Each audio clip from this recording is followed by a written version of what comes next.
What's going on, everybody? Welcome back into another video. Today, we're going to be diving into the Newsmakers Week's interviews that we ended up hearing from Michael Bidwill, the owner of the Arizona Cardinals, and the general manager, Monti Ossenfort. We got about 5 clips, 3 from Monti Ossenfort and 2 from Michael Bidwill. Now, courtesy, these clips come straight from Arizona Sports, and it is on the local radio station, Bickley and Murata. They actually did a fantastic job with this interview. I haven't gotten every single clip, but they asked a lot of good questions when it comes down to the legal issues going on with Michael Bidwill, down to ticket sales and trying to get Cardinal fans back into State Farm Stadium. So a lot of stuff that I did not get on these clips. I didn't want to make this an hour video, but if you do want to watch the interviews in full, I'm pretty sure you're most likely going to be able to rewatch this on a playback on the Arizona Sports YouTube page. But ladies and gentlemen, we're going to be diving into the things that I felt like were relevant, right? Obviously, free agency, trades, Kyler Murray, especially because the rumor going around with Kyler Murray and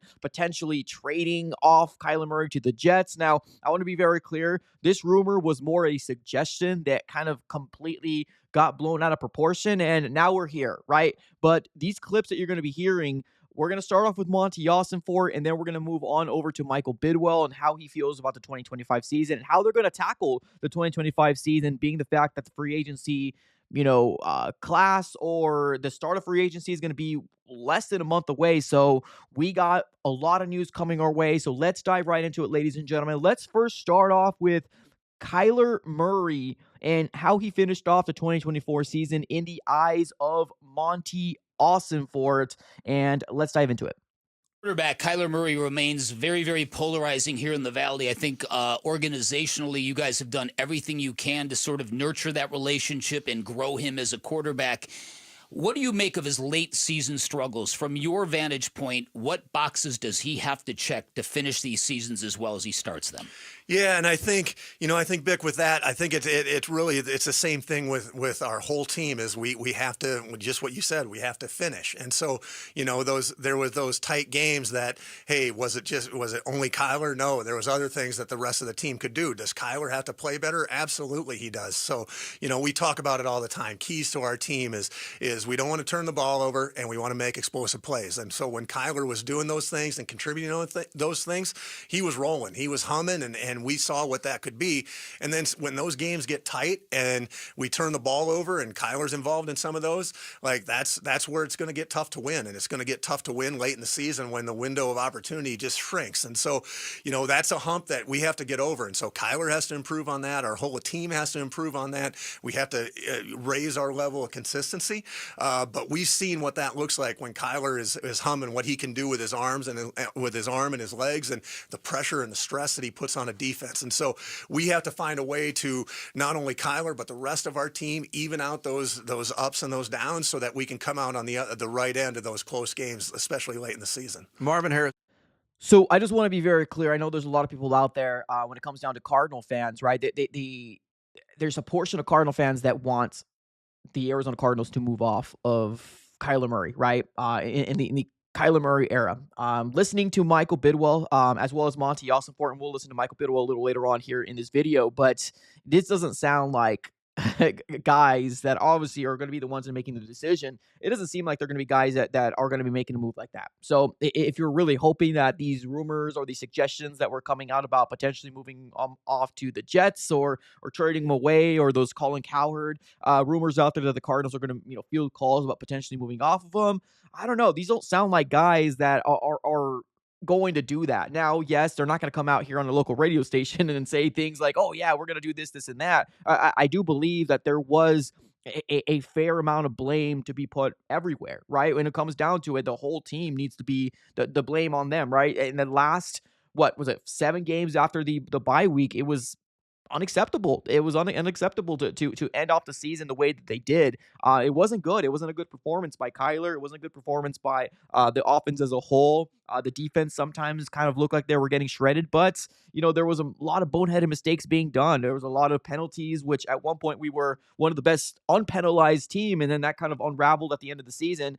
Picks galore were getting thrown out there from our quarterback, and just boneheaded mistakes, penalties, all these things that were hurting us left and right. So I'm glad that our general manager is aware that there was some things that can be learned from those, offseason or back end woes, but we can't ignore the fact that this is not a one-time thing, right? This is a trend. That's what we've been seeing since the tenure of Kyler Murray. And I'm not coming out here to putting it all on him, but like if we're not going to address the elephant in the room, we're never going to be able to fix the elephant in the room. And this is something that we've been seeing year in and year out. So although I'm one of those guys that I'm completely okay with, heading with Kyler Murray in 2025, that's going to be a big focal point, right? Heading into 2026, what are we going to do if this continues to happen? Because it's getting Cardinal fans very, very frustrated to see that, hey, there's a little hope, but then it gets taken away really, really quickly with the idea of just the collapses at the end of the season. So, it, Monti Ossenfort seems pretty gung ho about 2025 with Kyler Murray.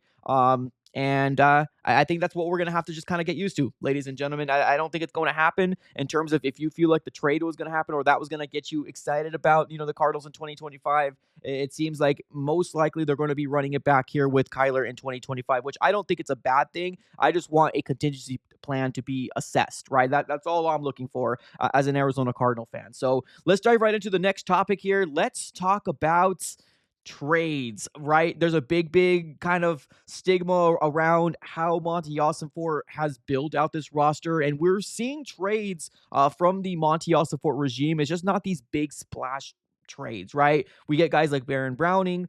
We traded for Desmond Ritter, but we're not getting these big time moves like we thought we were going to get in this year's trade deadline. So let's dive right into what he had to say about a potential trade for the Arizona Cardinals in this offseason heading into the 2025 season. One of the other avenues, obviously, is trades, and I won't ask about a specific player. People read the headlines about what's going on. Does it make sense to go down that avenue right now for the Arizona Cardinals to give up premium draft capital to get an established mega superstar to join this roster? I think that really depends on the situation. It depends on the player. It depends on the cost. But I think we will, I think we've shown that we're not averse to trading picks for players. We'll look into every avenue to that makes sense and helps to improve our team. And then you just have to make that decision. You have to make that decision as with anything. Hey, do the resources of that trade and that player is going to cost? That's going to affect building other areas of the team. And so in some instances, that's going to be worth it. Other instances, it's going to affect the other part of the team too much. And so absolutely, we're going to look into every avenue to improve our roster. And if the right situation presents itself, we won't shy away from striking. All right. So that end part, right? If something presents itself, we're not going to be shying away from striking, right? I hope that's true. I really do. And I know he's talked about, that we have made trades already, right? And kind of giving up draft capital as well. One thing that we have seen under the Monti Ossenfort regime is that he does like accumulating draft picks, right? Especially during draft night, whether it's trading back to trade back up or just trading their second round pick to accumulate another third rounder, right? The Cardinals have done that. Now, outside of the draft, we also have seen trades like Desmond Ritter and a couple other things that we've seen here and there with Baron Browning, but those aren't the trades that we're talking about, right? There's a difference between getting a rotational piece like Baron Browning and getting a blockbuster trade and giving up premium draft picks like getting like a Myles Garrett. Right now, I understand it's going to be people flooding to the comments. Myles Garrett doesn't want to come here. We're not a contender. Okay, that's fine. But it's just the thought of it, right? Is your eyes open to the thought of adding a piece like this? Because adding a piece like this will definitely upgrade the defensive line for the Arizona Cardinals, and there's no debate on that. So I like the fact that he's open to the thought of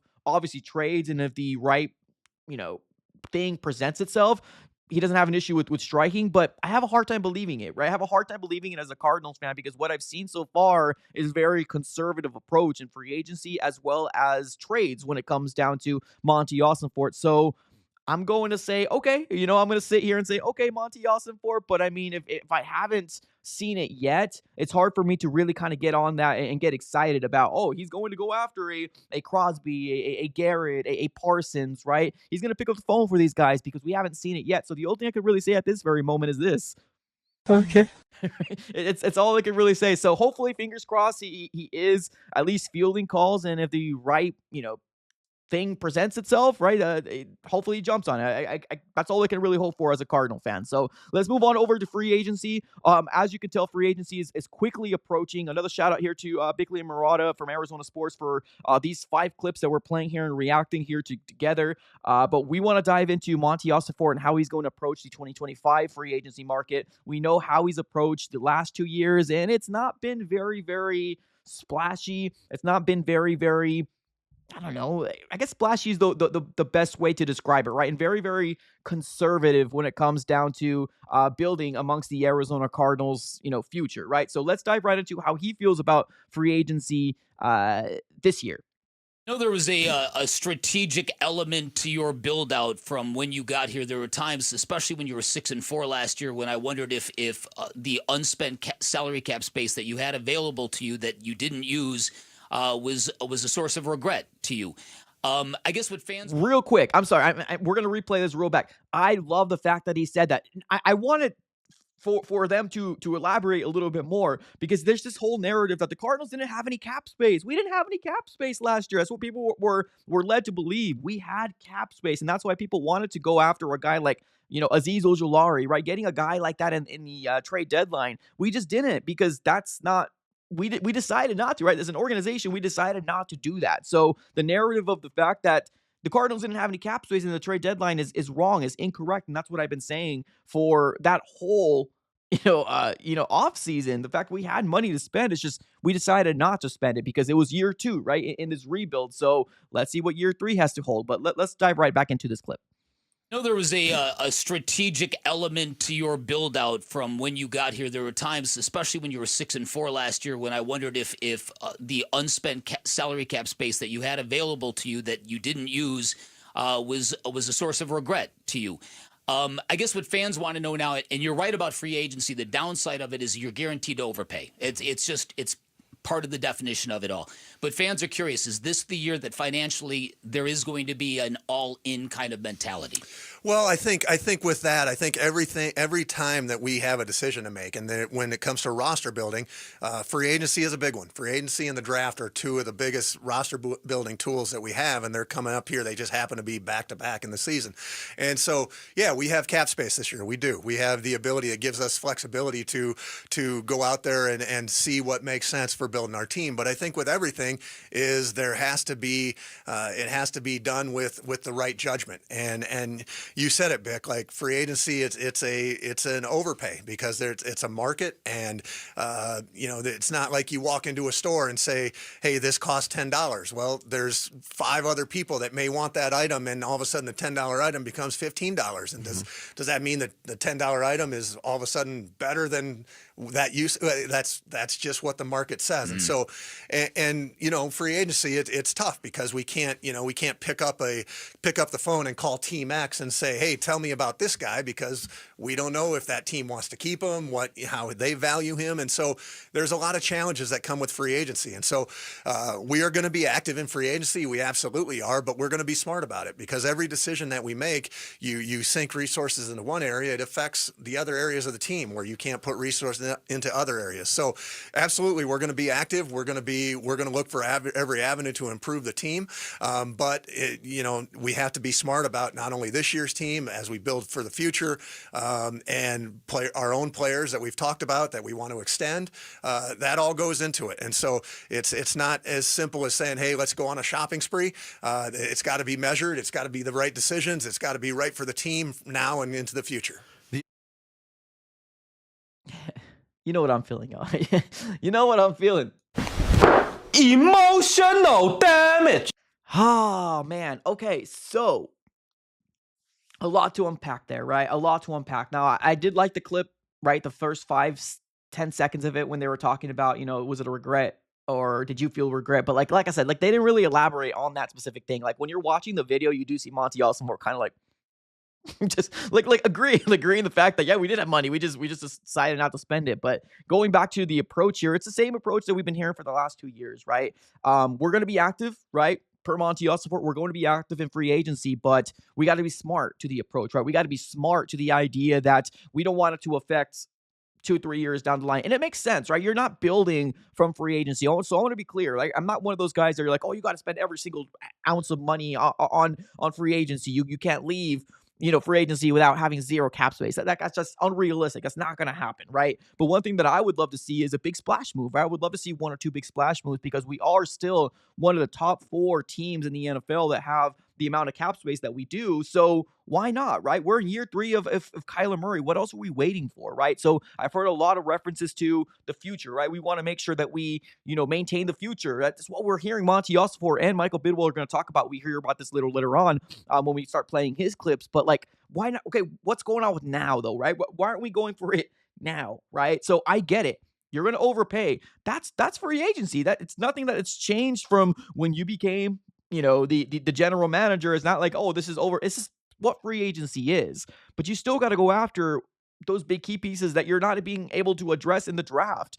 BJ Ojulari, I love the guy. I really hope success, and I hope he's going to be the next best edge rusher for the Cardinals. But he's been hurt every single year, right? Darius Robinson, right? We've got him in the later round of the first round, our second first round pick, and he's just been hurt. I feel like we're relying so much on these draft picks, which aren't a big deal if they were not hurt, if they were actually producing to the level that you're talking about, right? So I love the idea that we're valuing these draft picks, and that's the route we're trying to take.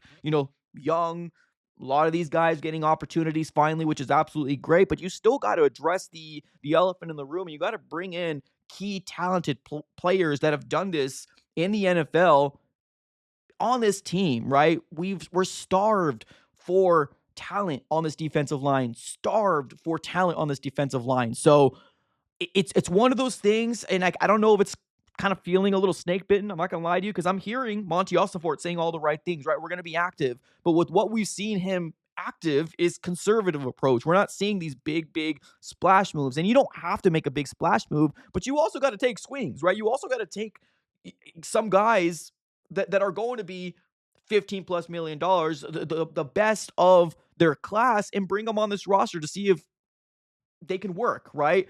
Those are the risks you have to take as a general manager. And I'm a little worried, man. I'm a little worried about the way that he's answering this. I just do not think that he values free agency as much as I would hope that he would, right? Now, like I said, I'm only going based off these last 2 years that we've seen. Maybe year 3, he'll change his mind. Maybe year 3, he'll change his approach, and he really likes people out there that he's going to make a big swing on. We'll see. As of right now, all we can do is wait and see, but this does not give me the warm and fuzzies. I ain't going to lie to you. This is not giving me the warm and fuzzies as an Arizona Cardinal fan, but like I said, I'm willing to see what year 3 holds. Hopefully, it's going to be that let's start spending money and start making a playoff team heading into 2025. So let's dive right into Michael Bidwill. Couple different clips we have from him. Another shout out here to Bickley and Murata from Arizona Sports, where these clips actually come from. Great interview. Check out the YouTube page. They most likely have it on a playback. But let me go ahead and dive right into what Michael Bidwill had to say about Kyler Murray, because obviously, like I said before, a big rumor going around or a suggestion going around about Kyler Murray potentially getting traded. But you could also hear with Michael Bidwill, like Monty, it doesn't seem like any move like that is going to be made. So let's dive right into what Michael Bidwill had to say about Kyler Murray in 2024. About Kyler with Monti Ossenfort, and I think it was a decent season for Kyler. There was some good, there was some not so good. Bick has used the word divisive, and certainly in our conversations, polarizing among the fan base. What are your thoughts as the guy who signs the checks of what Kyler Murray is and what he needs to become? Well, what he is he's a dual threat quarterback, and when he's healthy, he scares every defensive coordinator, and he has a chance to change the game with his feet and with his arm. And so, what we've done, I think Monty's done a very good job of building a running game, building a strong offensive line. Although we had a bunch of injuries at offensive line last year, I think that's what we've got to do. It was his second year in Drew Petzing's offense, and when you look at it, I feel like we've got to continue to rely on him, and he's got to play at a high level. He knows that. He's working hard. I see him in the training facility continuing to work, even in the off season. He's been back in there, and so I think he needs to take the next step. And we're excited about our future with Kyler. He's a great quarterback. You look around the rest of the league. There's so many teams that would love to have Kyler Murray, and so I think we need to continue to build around that offense for him. Drafting Marvin Harrison last year, continuing to build out that offensive line are going to be keys to his success. So, couple things, right? He isn't wrong about Monti Ossenfort getting a really, really good running game. Like, that's definitely one thing that I will give credit to Monti Ossenfort in doing, and that's building a great run game, right, with James Conner. Now, is that going to be sustainable? That's going to be the question that we're going to be figuring out here in 2025. We all love James Conner, but we all know the injury history of what we've seen from James Conner. So what happens if that does happen in a more long-term like a more long-term type of thing, right? Are we going to see some sort of contingency plan? I know there's some people out there asking for Cam Scadaboo. I don't know if the Cardinals are going to go that route, right? They also have Trey Benson. They also got a few other guys on the depth chart as well that they really do like as well. But if Cam Scadaboo is a guy that they decide to use maybe a mid-round pick on, I wouldn't hate it, right? But it's a lot of things that we're really focusing on. Michael Bidwill came out and said that he needs to take the next step, and talking about Kyler Murray, right? Well, yeah, I mean, we've been all waiting for that next step, right? I mean, we're all waiting for that. When is that going to happen, right? Like, is it from year 3 to year 4? Because it didn't happen, right? Is it 5 to 6? That didn't happen, right? Is it 6 to 7? We'll have to wait and see, right? But how long is too long, right? Now, we've been all keeping a close eye on Kyler Murray's contract, and the guaranteed salary ends this year in 2025. So if you're looking at it in a standpoint of financials, it makes sense as to why the Arizona Cardinals are most likely going to run it with Kyler Murray in 2025. Now that they, handcuffed themselves to Kyler Murray, giving him the extensions they did. I mean, well, that's the risk, right? Sometimes, like I said a little earlier, you got to go after a swing, right? You got to go after something where you believe in so much that they're going to give you that reward, right? Unfortunately, with Kyler Murray, although I believe, the word polarizing or the word one of the best quarterbacks or elite quarterbacks or not even those words, but like he said, like, a lot of teams in the NFL would like a quarterback like Kyler Murray. Well, I agree, right? I agree to a point where when you look at the intangibles and you look at the ability of what he can do, there's nobody denying that everybody would like a quarterback like that, because there's multiple quarterbacks in this NFL can only dream, right? To do the things that Kyler Murray can do. And I've said this for months already, and probably years. They can only dream to do the things that Kyler Murray can do. The problem is that the late season collapses, which November and December football is the most important thing that you need to be able to overcome. And we haven't been able to see that. So this sounds like obviously Michael Bidwill and Monti Ossenfort is going into 2025 with Kyler, and they're fully confident in the idea that he's going to take that next step. I hope they're right. I really do. I hope they're right. I'm cool with rolling with Kyler Murray in 2025, but I'll say this once and I'll say it again. I just hope that there is some sort of contingency plan behind their mind that we're going to have to potentially do something, right? Maybe if this doesn't work, we'll have to find some sort of alternative, because I'm a guy that always listens to history, right? History tells us that, hey, this probably will not work, but let's see. Fingers crossed. I'm hoping. I want to see a good season from Kyler. I want him to prove a lot of Cardinal fans wrong, including myself as well. So let's rock and roll and let's see exactly what he can potentially do. Let's move on over to the last topic here, and that's going to be Michael Bidwill on the approach of free agency. Now, this one's kind of funny. I'm going to play a clip, and I'm going to stop it, and then we're going to replay it, because it almost kind of feels like Michael Bidwill got a little offended here when they asked about potential restriction on this team heading into the 2025 offseason. Let's go and check it out here. Year to year, and I think that's a discussion that probably happens year to year depending on where your team is, but with the growth, with the improvement in the win column, with obviously the forward momentum under Jonathan Gannon and Monti Ossenfort, is there going to be less restriction this year? I mean, I kind of asked that question, but is your philosophy determined by that, the timetable of where your team is in reality in that time? I'm not sure what you mean by less restriction. You know what he means. You know what he means, Michael Bidwill. Shame. Shame. Shame. Okay. You know darn well what he means. That there's been a stigma around the Bidwills, not just you, Michael Bidwill. And I'll give you a little credit. You have been more open with your pocketbook compared to your dad, right? I will give you credit to where it's due. But there's been a big, big stigma amongst the Bidwills around the NFL saying the Arizona Cardinals are one of those organizations that do not spend if they do not have to, right? They will spin a specific season the way they want to spin it, right? Year two, oh, year one, this is rebuild. Oh, let's be competitive for a year or two, and they're going to rebuild for another 4 or 5 years, right? Or you go buy yourself a jet, right? Like that's been the stigma of the Bidwill. So don't act like you don't know what he's talking about. But let's go in and let's continue to listen to what Michael Bidwill had to say about free agency. Year to year, and I think that's a discussion that probably happens year to year, depending on where your team is. But with the growth, with the improvement in the win column, with obviously the forward momentum under Jonathan Gannon and Monti Ossenfort, is there going to be less restriction this year? I mean, I Bick kind of asked that question, but is your philosophy determined by that, the timetable of where your team is in reality in that time? I'm not sure what you mean by less restriction. More because they haven't been restricted. No, but sometimes it makes more sense to go for it than other times. Does that make more sense? Yeah. Okay. I think Does it make more sense to go for it now with where the Cardinals we've got cap space? Yes, and we had some cap space, but it didn't make sense with the players that were out there last year. That Monty wanted to focus on. Gotcha. So, but we think that there's going to be some real opportunity this year, and we're going to see who's out there and what we can get done. But also, we need some of these players that were on injured reserve. We had 18 players on injured reserve last year to come back. Let's not forget about BJ Ojulari, who's going to come back and be a dominant player for us. We've got a lot of players that are going to be coming back. So we want to build through the draft. Free agency is sort of supplement with, and that's going to continue to be the plan. There are going to be some opportunities in free agency, and I'm hopeful that in next 2 or 3 weeks we're talking about those additions and the excitement around how we've filled some holes in our roster. And you. Yeah.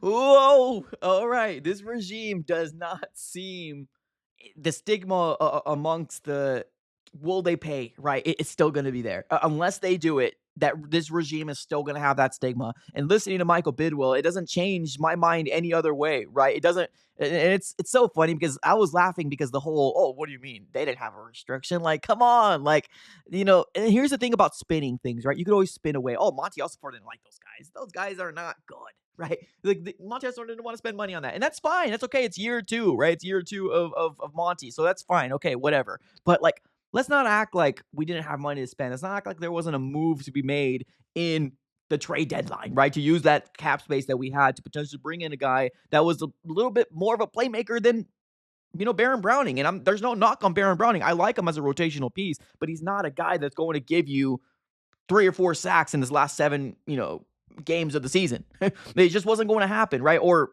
after the trade deadline, however many games were after that. So it's one of those things, man. It's one of those things where I gotta wait and see in the approach and how they're going to do it, right? Because what they're saying sounds sweet. It sounds good. It sounds like, hey, we might be bringing those guys that you want, right? Like your Josh Sweat, your Milton Williams, right? Your guys that the Cardinals fans want to bring. That's going to be a big upgrade from what we currently have, right, on this roster. And right now, I can only hope and pray and fingers crossed that is going to be the approach when it comes down to year 3 of Kyler with Jonathan Gannon and year 3 of Jonathan Gannon and Monti Ossenfort. I can only hope that this is going to finally get the ball rolling in the way that we all wanted to, which is a playoff win and coming back to competitive football is what I'm looking for moving forward. So, ladies and gentlemen, what are your thoughts overall on how Monti Ossenfort and Michael Bidwill is going to be approaching this 2025 offseason? Do you have optimism that your favorite player is going to be, free agent player is going to be brought in as an Arizona Cardinal uniform heading into 2025? Let me know in the comments below. And what are your thoughts overall on how Michael Bidwill and Monti Ossenfort feel about Kyler?